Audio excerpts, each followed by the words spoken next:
Students, welcome to polity पाठशाला। आज के लेक्चर में हम वेस्टर्न पॉलिटिकल थॉट के एक बहुत ही इंपॉर्टेंट थिंकर प्लेटो को पढ़ने जा रहे हैं। जैसा कि हमें पता है, प्लेटो जो है एक आइडियलिस्टिक थिंकर है। उनके जो टीचर थे वो सॉक्रेट्स थे और उनके जो स्टूडेंट थे वो एरिस्टोटल थे और एरिस्टोटल के जो स्टूडेंट थे वो अलेक्जेंडर थे। तो ये क्रोनोलॉजी है जो आपको हमेशा याद रखनी है। प्लेटो ने अपने लेक्चर्स डिलीवर करने के लिए एक इंस्टीट्यूशन बनाया जिसका नाम था अकेडमी। वो यहाँ पे ये लेक्चर्स अपनी शिक्षा दूसरों तक पहुंचाते थे। इन्होंने बहुत सारी बुक्स भी लिखी हैं जिसमें से सबसे इंपॉर्टेंट है apology, symposium, republic, statesman, laws. हमारे इंपॉर्टेंट सारी बुक है और ये सारी बुक क्रोनोलॉजी में अरेंज है, लेकिन ये 4-5 जो है ये ज्यादा इंपॉर्टेंट है। हमारे एग्जाम में इस तरीके के क्वेश्चंस भी पूछे जाते हैं कि प्लेटो ने अपनी थ्योरी ऑफ जस्टिस कौन सी बुक में दी। उन्होंने फिलोसोफर किंग का आइडिया किस बुक में दिया, तो वो रिपब्लिक में दिया। इसके बाद हम पढ़ेंगे प्लेटो की थ्योरी ऑफ आइडियाज को और थ्योरी ऑफ फॉर्म्स को। ये हम किसकी मदद से पढ़ेंगे? एलिगरी ऑफ केव की मदद से हम ये थ्योरी को अच्छे से समझेंगे। थ्योरी ऑफ आइडियाज का ही दूसरा नाम है थ्योरी ऑफ फॉर्म्स। प्लेटो के अनुसार जो है रियलिटी के 2 लेवल होते हैं। एक होता है वर्ल्ड ऑफ फॉर्म्स और एक होता है world of senses. World of forms वो होता है, ध्यान रखना फॉर्म्स, इससे एमसीक्यूज भी आते हैं। वर्ल्ड ऑफ फॉर्म्स वो होता है जो कि रियल वर्ल्ड होता है, जो कि बिल्कुल परफेक्ट होता है और उसको हम देख नहीं सकते। और जो वर्ल्ड ऑफ सेंसेस होता है वो वर्ल्ड होता है जिसमें हम रह रहे होते हैं, मेटीरियल वर्ल्ड होता है जो कि हम देख सकते हैं लेकिन वो इम्परफेक्ट होता है। अगर किसी को वर्ल्ड ऑफ फॉर्म्स तक पहुंचना है, किसी को सच्चाई देखनी है, किसी को परफेक्ट वर्ल्ड देखना है, किसी को वो चीज को देखना है, तो उसके पास रीजन और फिलॉसफी की अंडरस्टैंडिंग होना बहुत जरूरी है। बिना फिलॉसफी और रीजन की अंडरस्टैंडिंग हुए बिना कोई भी इंसान वर्ल्ड ऑफ फॉर्म्स तक नहीं पहुंच सकता, मतलब स्केप से बाहर नहीं निकल सकता और रियलिटी को नहीं देख सकता। अब स्केप से मतलब क्या है? स्केप में आई होप आपको ये लोग दिख रहे होंगे जो बैठे हुए हैं। इनके पीछे ये लोग हैं जो ये इन चीजों को लेकर खड़े हैं। उसके पीछे फायर है जिसकी वजह से इन चीज की आकृति, परछाई यहाँ पर बन रही है। अब इन लोगों ने इसके पीछे की दुनिया भी कभी नहीं देखी और इसके ऊपर की भी दुनिया कभी नहीं देखी। जब से ये पैदा हुए हैं इनके हाथ यहाँ पे जंजीरों से बने हुए हैं। इनके लिए जो रियलिटी है, इनकी दुनिया है, वो यही शेडोज है। अब इनमें से एक इंसान की जंजीर टूट जाती है और वो स्केप से बाहर निकलने में सक्षम हो जाता है। जब वो बाहर निकलता है तो वो एकदम से इतनी सारी रोशनी देखता है, वो अंधकार से बाहर आता है। उसकी आंखें जो थोड़ी खुल नहीं पाती हैं एकदम से रोशनी देख के, बट थोड़ी देर बाद उस सिचुएशन में एडजस्ट हो जाती हैं। वो पेड़ देखता है, चिड़िया देखता है, सूरज देखता है और तब उसको पता चलता है कि अब तक जो वो देख रहा था वो सब फेक था। ये जो है ये सच्चाई है। अब मैं अब तक जहाँ पे रह रहा था वो एक फेक दुनिया है। वो वापस जाता है, इन लोगों को बताता है कि ये रियल दुनिया नहीं है, ये रियलिटी नहीं है, रियलिटी स्केप से बाहर है। ये लोग इसका मजाक बनाते हैं, इसको पागल सोचते हैं, इसकी बातों को सीरियसली नहीं लेते।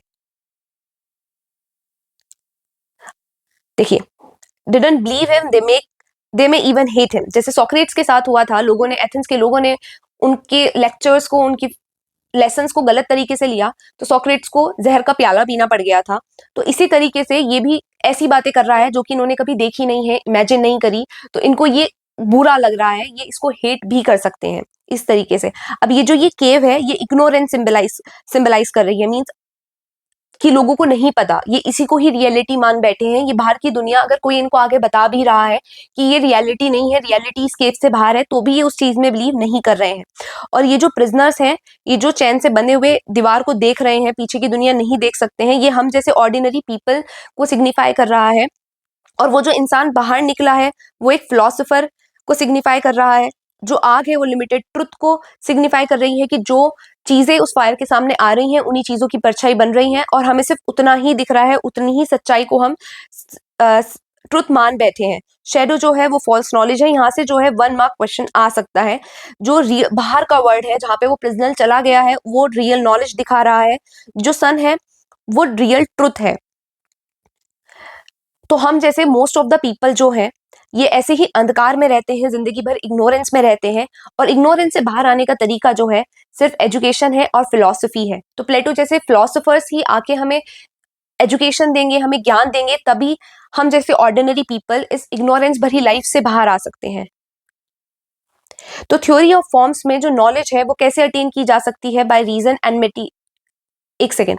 जो थ्योरी ऑफ फॉर्म्स है, theory of forms and allegory of cave में कुछ सिमिलैरिटीज हैं, कुछ डिफरेंसेस हैं। इनमें डिफरेंसेस क्या हैं? थ्योरी ऑफ फॉर्म में जो नॉलेज है वो अटेन की जा सकती है बाय रीजन, और एलिगरी ऑफ केव में जो नॉलेज है वो अटेन की जा सकती है by enlightenment. Theory of form में जो मटेरियल वर्ल्ड है वो इल्यूजन है, और एलिगरी ऑफ केव में जो शेडोज बन रही हैं वो इल्यूजन है। बट दोनों में सिमिलैरिटीज क्या है? दोनों में ये सिमिलैरिटीज हैं कि दोनों ये कहती हैं कि जो रियल नॉलेज है वो नहीं है कि जो चीजें हम देख रहे हैं। रियल नॉलेज इन सब चीजों से जो हम देख रहे हैं बहुत दूर है, जो शायद हम देख भी नहीं पा रहे हैं और शायद इस जीवन में हम देख भी नहीं पाएंगे। अब हम प्लेटो की थ्योरी ऑफ जस्टिस को समझेंगे। प्लेटो की थ्योरी ऑफ जस्टिस जो है ये दो लेवल पे है, एक स्टेट के लेवल पे है, एक इंडिविजुअल के लेवल पे है। प्लेटो के अकॉर्डिंग हर किसी को अपना काम करना चाहिए, मींस जो वर्क उनको असाइन हुआ है उनको वही वर्क करना चाहिए, उनको दूसरों के वर्क में इंटरफेयर नहीं करना चाहिए। अगर वो ऐसा करेंगे, दूसरों के वर्क में इंटरफेयर नहीं करेंगे, अपना जो उनका काम है वही करेंगे, तो जो सोसाइटी है वो एक जस्ट सोसाइटी बन जाएगी, जो स्टेट है वो एक जस्ट स्टेट बन जाएगा, जो एक इंडिविजुअल है वो एक जस्ट इंडिविजुअल बन जाएगा। और प्लेटो कहते हैं स्टेट, एक सेकेंड मैंने लिखा हुआ है, प्लेटो कहते हैं जो इंडिविजुअल है उसी का ही बड़ा फॉर्म जो है वो स्टेट है, अभी आगे आएगा। तो अब पहले हम प्लेटो की जो जस्टिस की थ्योरी है उसको स्टेट पे लगा के समझते हैं।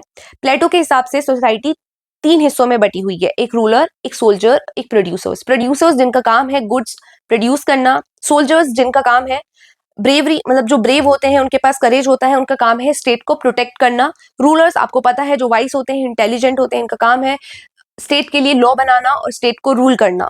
इनमें क्या क्वालिटीज होती हैं? रूलर की क्वालिटी होती है विजडम, सोल्जर की क्वालिटी होता है कि उनके पास करेज होता है, प्रोड्यूसर्स की क्वालिटी होती है कि उनके पास डिसिप्लिन होता है। वो प्रोड्यूस करते हैं, कमाते हैं, प्रोड्यूस करते हैं, खाते हैं, प्रोड्यूस करते हैं, कमाते हैं, ये उनका काम होता है और ये उसको बहुत डिसिप्लिन से करते हैं। अब प्लेटो थ्योरी ऑफ जस्टिस को इंडिविजुअल लेवल पे कैसे लगाते हैं? प्लेटो कहते हैं कि जो ह्यूमन की सोल है उसके भी तीन पार्ट होते हैं, रीजन, स्पिरिट और एपिटाइट। रीजन जो है हमारा बॉडी का रेशनल पार्ट दिखाता है, स्पिरिट जो है इमोशनल पार्ट सिग्निफाई करती है, एपिटाइट जो है डिजायर पार्ट सिग्निफाई करता है। मींस जो रेशनल पार्ट है वो हमारे माइंड को कंट्रोल करता है, इमोशनल पार्ट हमें स्ट्रेंथ देता है, डिजायर पार्ट जो है हमारी फिजिकल नीड्स को पूरा करता है, अगर हम भूखे हैं तो हम खाना जो बना के खा रहे हैं, एटसेट्रा एटसेट्रा। अगर हमारी बॉडी का हर पार्ट अपना दिया हुआ काम परफॉर्म करेगा तो हम एक जस्ट इंडिविजुअल बन जाएंगे। एक पर्सन कब जस्ट होगा? जब ये जो उसका रीजन वाला पार्ट है, एक इंडिविजुअल तब जब जस्ट होगा जब उसका रीजन जो है कंट्रोल करेगा स्पिरिट एंड एपिटाइट को। Each part perform its own role under the control of the reason. जो स्पिरिट है, एपिटाइट है, ये वर्क करते हैं अंडर द रीजन। सेम जैसे स्टेट में होता है, सोल्जर्स और प्रोड्यूसर्स वर्क करते हैं अंडर द रूलर। रूलर सबसे बड़ा होता है, ऐसे ही ह्यूमन सोल में रीजन बड़ी होती है जो कंट्रोल करती है स्पिरिट एंड एपिटाइट को। रीजन, स्पिरिट, एपिटाइट जब तीनों अपने अपने काम इंडिविजुअल लेवल पर, सिंगल लेवल पर अच्छे से करते हैं तो एक इंडिविजुअल जस्ट हो जाता है। और सोसाइटी जो होती है वो इंडिविजुअल का ही बहुत बड़ा रूप होती है। तो इसलिए अगर एक इंडिविजुअल जस्ट है और फिर सारे इंडिविजुअल जस्ट हैं तो वो जिस सोसाइटी में रह रहे हैं वो सोसाइटी जस्ट है, वो सोसाइटी जिस स्टेट में है वो स्टेट जस्ट है। Plato believe that just state is made of just individuals. वही कि एक अच्छा स्टेट एक अच्छे इंडिविजुअल से ही बनेगा, एक जस्ट सोसाइटी जस्ट इंडिविजुअल से मिलके बनेगी। जस्टिस जो है सुप्रीम वर्च्यू है। ये एमसीक्यू में आ रखा है सीयूईटी में। Justice is an architectonic principle organizing the entire state. इसको ध्यान से समझो कि इस लाइन से प्लेटो का क्या मतलब है। जैसे एक बिल्डिंग होती है वो ब्लॉक से मिलकर बनी होती है, उसमें अपना जो एक एक ब्लॉक होता है वो अपना ही वर्क अगर अच्छे से करे, ब्लॉक वन का काम जो है वो अच्छे से हो, ब्लॉक टू काम अपना ब्लॉक टू रिलेटेड काम करे, ब्लॉक जो थ्री है वो अपना ब्लॉक थ्री जो उसको काम असाइन किया गया है एक बिल्डिंग में उसको परफॉर्म करे, तो एक जो पूरा स्टेट है वो ऑर्गेनाइज हो जाएगा। मींस जैसे एक बिल्डिंग में जो ब्लॉक्स हैं, जो फ्लोर्स हैं अलग अलग, उनको जो वर्क असाइन किए गए हैं अगर वो उसको अच्छे से करें तो वो पूरी एक बिल्डिंग जो है, वो पूरा स्ट्रक्चर जो है वो ऑर्गेनाइज हो जाएगा। उसी तरीके से स्टेट में जो इंडिविजुअल है उनको अलग अलग काम दे दिया गया है कि आप प्रोड्यूस करोगे, आपके पास करेज है तो आप स्टेट को प्रोटेक्ट करोगे, आपके पास विजडम है तो आप लोगों को रूल करोगे। तो अगर जैसे बिल्डिंग में अलग अलग ब्लॉक्स होते हैं उसी तरीके में स्टेट को इंडिविजुअल्स को ब्लॉक के माध्यम से दिखाया गया है। तो अगर स्टेट में वो इंडिविजुअल्स अपना असाइन किया हुआ काम अच्छे से करेंगे तो स्टेट जो है वो जस्ट बन जाएगा।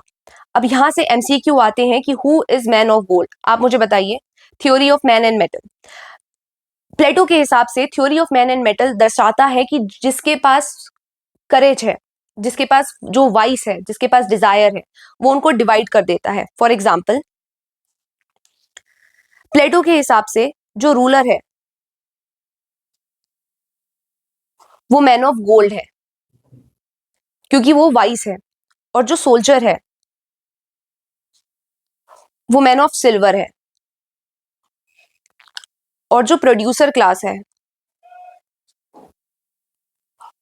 वो मैन ऑफ कॉपर है। तो ये है प्लेटो की theory of man and metal. उसके बाद जो प्लेटो की थ्योरी ऑफ एजुकेशन आती है, इसके बारे में इन्होंने रिपब्लिक में बताया है।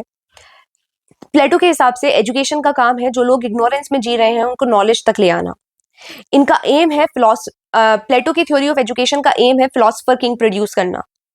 जो प्लेटो की थ्योरी ऑफ एजुकेशन में एजुकेशन है वो स्टेट कंट्रोल्ड है और ये एक लाइफ लॉन्ग प्रोसेस है। और ये टैलेंट पे बेस्ड है, बर्थ पे नहीं, मींस मेरिट पे बेस्ड है। अगर आप किसी राजा के बेटे हो तो जरूरी नहीं आप राजा बनोगे, वो मेरिट पे बेस्ड है, टैलेंट पे बेस्ड है, बर्थ पे बेस्ड नहीं है प्लेटो की थ्योरी ऑफ एजुकेशन। प्लेटो एक आइडियल स्टेट बनाते हैं। इनकी जो थ्योरी ऑफ एजुकेशन है ना वो खुद भी बहुत आइडियलिस्टिक है, लेकिन जो सबसे अच्छी बात है इनकी थ्योरी ऑफ एजुकेशन में कि ये इक्वल एजुकेशन देते हैं मैन एंड वुमेन को। एक फिलोसोफर किंग मैन भी हो सकता है और एक वुमेन भी हो सकती है। प्लेटो ने स्टेजेस दिए हैं एजुकेशन की कि किस तरीके से एजुकेशन दी जाएगी स्टेट में, और पूरी की पूरी एजुकेशन जो है स्टेट कंट्रोल्ड होगी, उसमें इंडिविजुअल अलग से कुछ नहीं कर सकते हैं। दो दो स्टेजेस दिए हैं, मतलब आप बेसिकली कह सकते हो कि जो प्लेटो की एजुकेशन है उसमें दो पार्ट है, प्राइमरी एजुकेशन और एक हायर एजुकेशन। फिर इनके अंदर अलग अलग पार्ट है। उसको आप इस तरीके से समझो कि फिर प्राइमरी एजुकेशन में दो पार्ट हो गए और फिर हायर एजुकेशन में भी ये दो पार्ट हो गए। अब प्राइमरी एजुकेशन का फिर जो पहला पार्ट है उसमें तीन पार्ट है। अब ऐसे कंफ्यूजन हो जाएगा, तो बेटर है आप इसी तरीके से समझो कि जो प्लेटो की थ्योरी ऑफ एजुकेशन है उसमें उन्होंने दो तरीके के एजुकेशन की बात की है। प्राइमरी एजुकेशन जो 0 से 10 साल के बच्चों को दी जाएगी, उसमें उन्हें फिजिकल एजुकेशन दी जाएगी, जिम्नास्टिक्स की ट्रेनिंग दी जाएगी, फिजिकल ट्रेनिंग दी जाएगी। फिर 11 से 15 साल की उम्र में उनको म्यूजिक, मैथ, साइंस पढ़ाया जाएगा। फिर 16 से 20 ईयर्स की एज में उनको मोरल एजुकेशन दी जाएगी। फिर उनका एक फाइनल हाई लेवल एग्जाम होगा। यहाँ से क्वेश्चन आ सकते हैं कि पहला हाई लेवल एग्जाम कब होता है, तो एट द एज ऑफ 20 होता है। जो यहाँ पर एग्जाम में फेल हो जाएंगे वो प्रोड्यूसर क्लास में चले जाएंगे, और जो पास हो जाएंगे वो आगे की स्टडीज के लिए चले जाएंगे। फिर आगे या तो जाके वो सोल्जर्स बनेंगे या फिलोसोफर किंग बनेंगे। फिर जब हायर एजुकेशन होती है तो वो 20 से 30 के बीच में जो होते हैं वहां पे उनको एडवांस्ड फिजिकल ट्रेनिंग दी जाती है और ज्यादा advance mental and moral training दी जाती है। फिर एट द एज ऑफ 30 एक और एग्जामिनेशन होता है। जो फेल हो जाते हैं वो सोल्जर बन जाते हैं, और जो पास हो जाते हैं वो फिर आगे चले जाते हैं और उनको फिर फिलोसफी पढ़ाई जाती है। फिर एट द एज ऑफ 50 उनका फिर से एग्जाम होता है। जो फेल हो जाते हैं वो फिर से पीछे चले जाते हैं, और जो पास हो जाते हैं वो रूलर्स बन जाते हैं। अब देखो, पास जो होते हैं वो बहुत सारे लोग पास हो जाते हैं। अब एक सेकेंड, जो फर्स्ट यहाँ पर फेल हुए वो प्रोड्यूसर क्लास में चले गए, जो यहाँ पर फेल हुए वो सोल्जर क्लास में चले गए। लेकिन यहाँ पे क्या है, सबने फिलोसफी की बहुत अच्छे से नॉलेज ले ली है। यहाँ पे लोगों को रीजन की ज्ञान बहुत ज्यादा मिल गया है। यहाँ पे जो लोग हैं वो इतना ज्यादा फिलोसफी को पढ़ चुके हैं कि जो मटेरियल वर्ल्ड है उससे वो ऊपर उठ चुके हैं। तो यहाँ पे जो लोग फेल होंगे ना वो राजा के सलाहकार बनेंगे, मीन्स उन्हें कोई ना कोई पोस्ट उस किंगडम में जरूर मिलेगी। लेकिन जो पास होगा वो रूलर बनेंगे। लेकिन उस एग्जाम में पास बहुत सारे लोग हो जाते हैं, तो बहुत सारे फिलोसोफर किंग्स हमें मिलते हैं। वो वुमेन भी हो सकती हैं, वो मैन भी हो सकता है। और आप यहाँ पे देखो विरोधाभास है। जो प्लेटो के स्टूडेंट है एरिस्टोटल, जनरेशन आगे बढ़ गई, उनकी सोच तो और आगे होनी चाहिए थी, लेकिन एरिस्टोटल ने वुमेन्स को एजुकेशन का राइट नहीं दिया है। उन्होंने वुमेन और मैन को इक्वल नहीं माना है। वापस से टॉपिक पे आ जाते हैं। तो अब जो पास हुए वो रूलर्स बन गए, बहुत सारे फिलोसोफर किंग्स हमें मिलेंगे। तो उसमें से हमें एक फिलोसोफर किंग चाहिए होगा ना, इतने सारे लोग तो हम पे रूल नहीं कर सकते। तो जो फिलोसोफर किंग होगा वो मटेरियल वर्ल्ड से इतना ज्यादा ऊपर उठ चुका होगा कि वो चाहेगा ही नहीं, उसके पास उसके मन में लस्ट ही नहीं होगा पावर के लिए, वो रूल नहीं करना चाहेगा। तो लोग जाके उनसे रिक्वेस्ट करेंगे कि प्लीज हमें रूल करो। लेकिन वो नॉलेज, उसका जो मन में प्रेम है वो सिर्फ नॉलेज के लिए है। वो लोगों के कहने से कुछ टाइम के लिए रूल करेगा, फिर नॉलेज के खोज में निकल जाएगा। फिर दूसरा फिलोसोफर किंग आएगा, वो फिर लोग उनसे रिक्वेस्ट करेंगे, वो फिर थोड़े टाइम के लिए रूल करेगा और चला जाएगा। तो फिलोसोफर किंग को प्लेटो ने अनलिमिटेड पावर दी है। उन्होंने किंग की पावर को किसी संविधान से नहीं बांटा है, अब तक संविधान से नहीं बांटा है। कोई भी लॉ फिलोसोफर किंग से बड़ा नहीं है। लेकिन बाद में जब एरिस्टोटल उनको क्रिटिसाइज करते हैं इस चीज के ऊपर, तो वो अपनी बुक लॉ और स्टेट्समैन में रूल ऑफ लॉ की बात करते हैं। अब यहाँ से एमसीक्यू बन सकता है, तो इस चीज को ध्यान रखना कि प्लेटो ने रूल ऑफ लॉ की बात की है, बाद में उन्होंने रिस्ट्रिक्शन लगाया है फिलोसफर किंग पे जाके। प्लेटो कहते हैं state is a individual writ large, वही चीज जो मैं ऊपर बता रही थी कि इंडिविजुअल अगर जस्ट होगा तो स्टेट सोसाइटी खुद जस्ट हो जाएगी। Theory of communism of wife and property, Plato ने theory of communism of wife and property भी दी है। इनका कहना यह है कि जो फिलोसफर किंग है, इनको प्लेटो को क्रिटिसाइज किया जाता है ये कह के कि फिलोसफर किंग के हाथ में जब पावर आएगी तो हो सकता है वो करप्ट हो जाए। तो इस चीज को प्लेटो ऐसे जस्टिफाई करते हैं कि जो गार्जियन क्लास है जिसमें कि रूलर्स और सोल्जर्स आएंगे, गार्जियन क्लास में रूलर्स एंड सोल्जर्स आएंगे, इसमें इन्होंने प्रोड्यूसर क्लास को नहीं रखा है। तो ये जो थ्योरी ऑफ कम्युनिज्म है प्लेटो की, ये सिर्फ गार्जियन क्लास के लिए है, प्रोड्यूसर क्लास के लिए नहीं है। तो प्लेटो का कहना यह है कि जो हो सकता है कि फिलोसफर किंग जो है इतनी सारी पावर को देख के करप्ट हो जाए, इसलिए इंसान करप्ट कब होता है? अगर आप आईएएस ऑफिसर बन जाएं, आपके पास पावर आ जाए, तो आप घूस क्यों लेना चाहेंगे? आप क्यों लेना चाहेंगे? ब्राइबरी क्यों लेना चाहेंगे? क्योंकि आप चाहेंगे कि मैं ज्यादा से ज्यादा पैसे कमाऊं, मैं अपने बच्चों को बहुत बड़े घर में रखूं, मेरे पास सारी सुख सुविधाएं हों। आप इसलिए ही तो घूस लेना चाहेंगे ना, इसलिए ही तो रिश्वत लेना चाहेंगे। तो इसलिए प्लेटो कहते हैं कि जो गार्जियन क्लास होगी, जो करप्ट हो सकते हैं और उनके करप्ट होने से बाकी लोगों को नुकसान है, उनके पास प्राइवेट प्रॉपर्टी ही नहीं होगी, उनके पास फैमिली ही नहीं होगी, उनके पास वाइफ ही नहीं होंगे, उनके पास बच्चे ही नहीं होंगे, तो फिर वो करप्ट क्यों होंगे? उनको पैसा कमाना ही क्यों होगा? तो प्लेटो कहते हैं जो गार्जियन क्लास है, रूलर्स हैं, सोल्जर्स हैं, उनके पास अपनी पर्सनल प्रॉपर्टी और फैमिलीज नहीं होगी। प्लेटो के हिसाब से जो मैरिज होगी ये भी स्टेट कंट्रोल होगी, स्टेट डिसाइड करेगा कि किसको किससे शादी करनी है। जो सबसे एबल मैन और वुमेन होंगी उन्हीं की शादी होगी, वही बच्चे प्रोड्यूस करेंगे और आफ्टर 6 मंथ उस औरत से उसका बच्चा ले लिया जाएगा, उसको नॉर्मल बच्चों में मिक्स कर दिया जाएगा। तो जो एक फिलोसफर किंग होगा, एक किंग होगा, उसको ही नहीं पता होगा कि उसका बच्चा कौन सा है, तो इसलिए वो उसके करप्ट होने के चांसेस भी बहुत कम हो जाएंगे। लेकिन यहाँ पे फिर से एरिस्टोटल प्लेटो को क्रिटिसाइज करते हैं। वो कहते हैं कि प्रॉपर्टी जो है ये हमें मोटिवेशन देती है काम करने के लिए। मैं यूट्यूब पे वीडियो बना रही हूँ ताकि मेरा चैनल मोनेटाइज हो, मेरे को पेमेंट आए, मैं अपने लिए फोन खरीदूं, मैं अपने लिए प्रॉपर्टी खरीदूं, मैं अपने मम्मा पापा के लिए कुछ करूं। तो यही मेरे वीडियो बनाने के पीछे मोटिवेशन है। और कहीं ना कहीं ये भी है कि अगर मेरे पास नॉलेज है तो मैं आप लोगों तक भी उस नॉलेज को पहुंचाऊं। अगर आपके मम्मा पापा जाके कहीं ऑफिस में काम कर रहे हैं, वो इसीलिए काम कर रहे हैं कि वो घर पे आए, अच्छा खाना पीना खाएं, प्रॉपर्टी जोड़ें। तो प्रॉपर्टी जो है एक मोटिवेशन देता है, फैमिली जो है मोटिवेशन देती है काम करने के लिए। अगर मेरे पास फैमिली ही नहीं है तो इस इंसान के पास मोटिवेशन क्यों होगा काम करने का? तो एरिस्टोटल जो थे वो बहुत कंजर्वेटिव थिंकर भी थे, वो कुछ चीजों को चेंज नहीं करना चाहते थे। उनका ये था कि जो चीजें जैसी चल रही हैं वैसे ही चलती रहे। और प्लेटो जो है चेंज कर रहे थे चीजों को। तो एरिस्टोटल को प्लेटो इसलिए भी नहीं पसंद आते और वो अपने टीचर को एज ए स्टूडेंट बहुत क्रिटिसाइज भी करते हैं। वो बोलते हैं कि अगर आप गार्जियन क्लास से उनकी फैमिली ले लेंगे तो उनके पास मोटिवेशन क्या बचेगा काम करने का। लेकिन वहीं दूसरी तरफ प्लेटो भी अपनी जगह बिल्कुल ठीक है कि फैमिली और प्रॉपर्टी की वजह से ही इंसान करप्ट होता है, तो वो उनको वो राइट ही नहीं देते हैं। नेक्स्ट आता है कार्ल पॉपर ने कहा है जो प्लेटो है ये सबसे बड़े एनिमी है ओपन सोसाइटी के। और उन्होंने ये भी कहा है कि या तो कोई प्लेटो को सपोर्ट कर सकता है, या तो कोई प्लेटोनिक हो सकता है, या कोई एंटी प्लेटोनिक हो सकता है, या तो उनका विरोध कर सकता है, बट कभी भी नॉन प्लेटोनिक नहीं हो सकता। ये नहीं कह सकता कि प्लेटो के आइडियाज तो है ही नहीं, ऐसा कोई भी नहीं कह सकता। और अब प्लेटो ने यहाँ पे ये बात करी है कि जब औरत एक बच्चे को जन्म देगी उसके 6 महीने बाद उससे उसका बच्चा ले लिया जाएगा, तो उसके बाद वो औरत जाके नॉर्मल सोसाइटी में मिक्स हो सकती है, स्टेट के काम कर सकती है। तो ऐसे इस तरीके से प्लेटो ने वुमेन को सोसाइटी में उतना ही हक दिया है जितना एक आदमी के पास है। तो इसलिए प्लेटो को फर्स्ट फेमिनिस्ट भी कंसीडर्ड किया जा सकता है, जा सकता है नहीं, किया जाता है। तो हमने इस लेक्चर में सारी चीजें पढ़ ली हैं प्लेटो से रिलेटेड। हमने प्लेटो की बेसिक चीजें पढ़ ली हैं, उनकी बुक्स पढ़ ली हैं, हमने उनकी थ्योरी ऑफ आइडियाज और थ्योरी ऑफ फॉर्म्स पढ़ लिया है, हमने उनका सबसे बेसिक चीज एलिगरी ऑफ केव्स को समझ लिया है, उसमें कौन सी चीज किसको क्या सिंबलाइज करती है हमने वो चीज समझ ली है, हमने उनकी थ्योरी ऑफ जस्टिस देख ली है एट एन आइडियल स्टेज और इंडिविजुअल के लेवल पे भी देख ली है, हमने उनकी theory of man and metal देख लिया है, हमने उनकी थ्योरी ऑफ एजुकेशन देख ली है जो कि उन्होंने रिपब्लिक में दी है, हमने स्टेजेस ऑफ एजुकेशन भी समझ लिए हैं, हमने फिलोसफर किंग के बारे में समझ लिया है, हमने उनकी theory of communism of wife and property के बारे में समझ लिया है जो कि सिर्फ गार्जियन क्लास के बारे में उन्होंने दी है। गार्जियन क्लास में रूलर्स एंड सोल्जर्स आते हैं, ये प्रोड्यूसर क्लास पे अप्लाई नहीं होती है। प्रोड्यूसर क्लास प्राइवेट प्रॉपर्टी भी रख सकती है, वाइफ भी रख सकती है और बच्चे भी रख सकती है। And Plato is considered as first feminist. और कार्ल पॉपर ने उनके बारे में जो कहा है उसको आप ध्यान से देखिएगा। Thank you, stay connected and subscribe for more. और कमेंट में मुझे ज़रूर बताइएगा कि आपको ये लेक्चर कैसा लगा।